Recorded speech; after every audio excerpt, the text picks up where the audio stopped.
Sa lahat ng mga anak, kahit bilhin mo pa yung pinakamahal na ataon, hindi na yun mararamdaman ng magulang mo pagpatay na sila.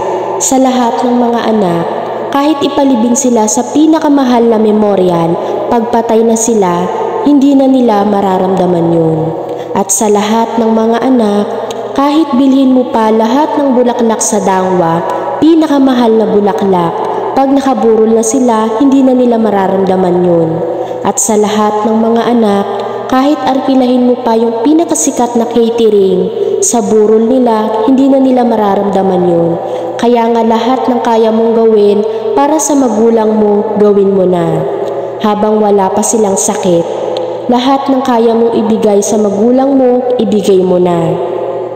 Hanggat hindi pa sila patay. Dahil lahat ng ibibigay mo sa panahong may sakit na sila, na ipinagkait mo noong malakas pa sila na kahit kaya mo, pakitang tao na lang yun. Lahat ng ibibigay mo sa panahong hindi na nila nararamdaman, na ipinagkait mo noong malakas pa sila, kahit kaya mo naman, kaplastika na lang yan. At lahat ng ibibigay mo sa magulang mo sa panahong wala na sila, na ipinagkait mo sa panahong buhay pa sila, kahit kaya mo naman, kaipokrituhan na lang yun.